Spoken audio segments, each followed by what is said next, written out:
a fight with our loved ones that we recorded. Awesome.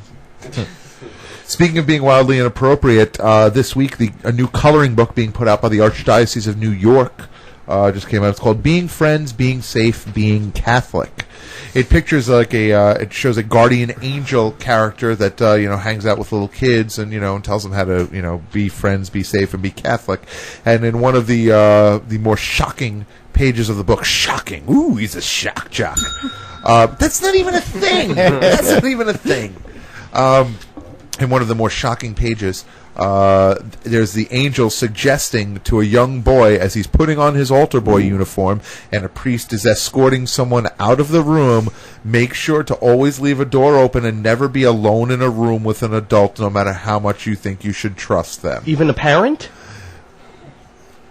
I don't know. I think, they were suggesting priests, but yeah, I guess even a parent would fall into that category too. And it's really a creepy coloring book picture because the picture is the priest escorting someone out of the room and throwing like a seductive look back at this little altar boy. So it's like, wait, this is being put out by the Catholic Church? It seems a little bit much. But so I'm looking to get myself a copy of Being Friends, Being Safe, and Being Catholic. It's like the anti-smoking ads from the tobacco industry. That's exactly what we're talking about. I went to St. Patrick's last week to go to confession. What happened, Stephen? The priest confessed that he was impotent for the first time in 10 years.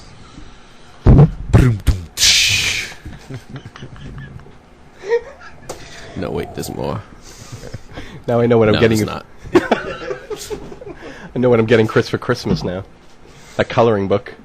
Oh God, I would be a tremendous fan. I know you would. I would love that thing. And you would color every page too. Of course, pink. I'd color every page pink, no matter what, outside the lines and everything. Even the priest's habit. There'd be some white stains on that one. Wait, what do you call a priest's one? Habit? What's a priest's outfit called? I thought it was a habit. Habit? No, a habit's a nun. Oh, I'm sorry.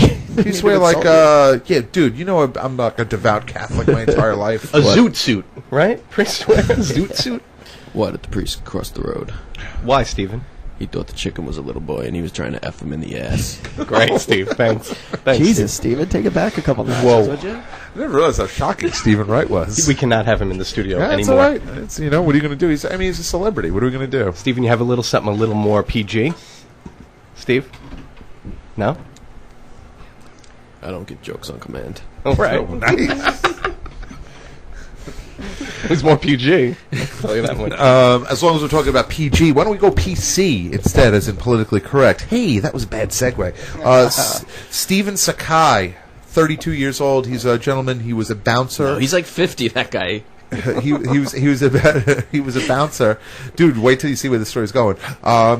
He's a bouncer at a bar in Chelsea and in Sunset Park. He actually stabbed a friend of his and then shot two other bouncers. He's on trial for the murder of these guys.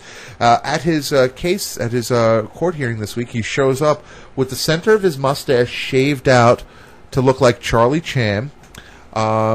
His name is actually Stephen Saunders, but he insists on being called Stephen Sakai now. And he decided to talk about the Asian man who would show up at his house since he's 8 years old that would fly him to the Orient to teach him about Kung Fu. Oh, yeah, and then he went through the whole court case mispronouncing all of his R's his L's as R's. And this happened in a court case. I liked him very much. He's a white dude? He's just like a white dude? He's a black guy. He's a black guy who claimed that he is now somehow Asian, and he got away with this. And don't get me wrong, he's not going to get away with the murders. I mean, obviously this is part of the insanity plea, I'm sure. But how does the dude get away with just coming to court with the Charlie Chan mustache and doing the whole thing? I liked him very much. This is literally what he did in the courtroom. What's the color of his skin? He's black. Black? Oh, I'm sorry. He's black. I forgot. He's a black man. Black people are not racist. Yeah. Do you think he's going to get away? No. Well, I mean, he will go away for being a nut, but he's not going. He's not going to do regular hard time because of it. Wow. Because he all of a sudden he's Chinese, he's no longer black. Yeah, obviously. Oh yeah, only blacks go to jail in our system. We're going to give him life, but since he's Chinese now, 20 years. I once pretended to be Asian. And what happened, Steve? The neo-Nazis got a look at me and added South Korea to their list. I'm a big Stephen Wright fan. I like his jokes. Okay. So cross Steven Sakai, hernia off my list. Oh, he's got a hernia too, the poor guy. Oh, poor guy. Let's see. Oh, we should talk about this one before. Christina Koopman, 70 years old. 70 years young, actually, I should say. Her body was found on East 92nd Street in Brooklyn this week. Well, what's left of her body. Her skeletal remains were found in her house. What happened? She just dropped a needle on the floor? What happened to skeletal remains or Her what? skeletal remains were found. Skeletal? Skeletor. Skeletal. No, it's not Steven Sakai talking. It's me. Her skeletal remains were found in her apartment in Brooklyn. Or excuse me, her house in Brooklyn. The last time she was seen alive was December of 2005. That's right. I heard about that. 2 years later, they finally break into her house to see what's going on. When the police showed up, they found a 4-foot pile of mail in front of the house. None of the bills had been paid. Everything had been shut off. And she was a skeleton wrapped in her winter clothes, just about to go out of the house, and she fell over and died. Poor woman. I just figured it was a nice feel-good story to get you guys through. Merry Christmas. Imagine dying like that. Imagine you dying and no one seeing you for 2 years. But didn't That she is a notice shame. the cable was off? Yeah, you would think, right? The issue with her was, like, her husband died, like, maybe in 2005, and I say maybe because I don't remember the exact date, I don't have it written in front of me, but her husband died, and she got very depressed and turned into a recluse and stopped returning the calls of her family, even though she was fine. So then when she stopped being fine, there was no way for her family to know because she was a recluse at that point. She has kids after a year. Wouldn't you say, where's I mom? don't think she had kids. No, a sister, a brother? Like, don't you think And after a year? And they actually apparently called the police, and the police would go to her house, find nothing what they thought nothing was wrong, and then leave. That's so sad. That's the saddest way to go, isn't it, man? Yeah, well, maybe dying and having a cat eat your face off, I think, is slightly That's sadder. where I thought this was going. I thought it was another one of those. But yeah, just being a person all bundled up to go out in the winter and being a skeleton because you've died, and it's actually, I think the police said it as, it wasn't disgusting from her being decomposed, just sad. Like, even the gross aspect of it was gone because it all wasted away, and yeah. it's good. Feel good story. It's holidays, Christmas. I knew a person that hung themselves and they didn't find them for like 3 weeks. Yeah, Did you hear that story? was it 3 weeks? Maybe 2 or 3 weeks. Yeah, I'm just uncomfortable right now, and I don't even want to go into this. What? We don't have to say names. Yeah, it What do wasn't we- that long though. Okay. I don't think it was.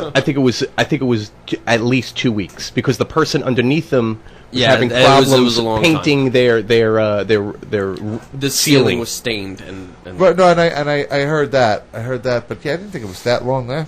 Yeah. Good feel good stories. Yeah, that's a shame. Dead people are funny. Because I know, Keith, if you killed yourself, you would be found in like a day or two, right? found, yeah, reported week.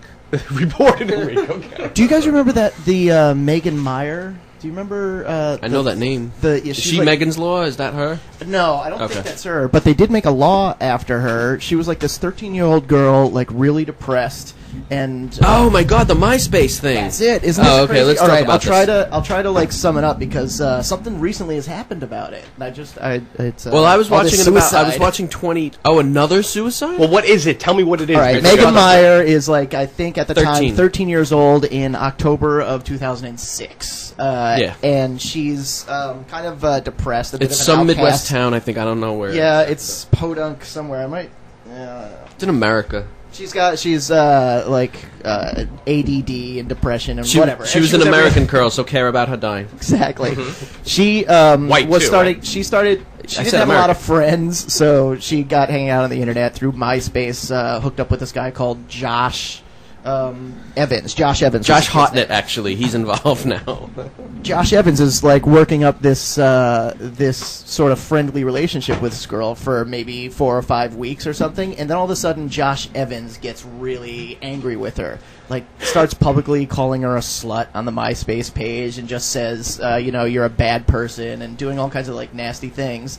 And two days later, or the next day, or hours I think later, she hung herself. She hung basically, herself in killed her herself. bedroom. 13-year-old girl, because she was so broken up about this guy that had become her MySpace friend, just turning against her for absolutely no reason. And they never met before in real life, just in the No, virtual because life. she was looking No. for someone on the internet. And it would have been rough for them to meet. You want to take this? No, you could. It would have been rough for them to meet because Josh Evans didn't exist. Josh Evans was a fake MySpace profile created by a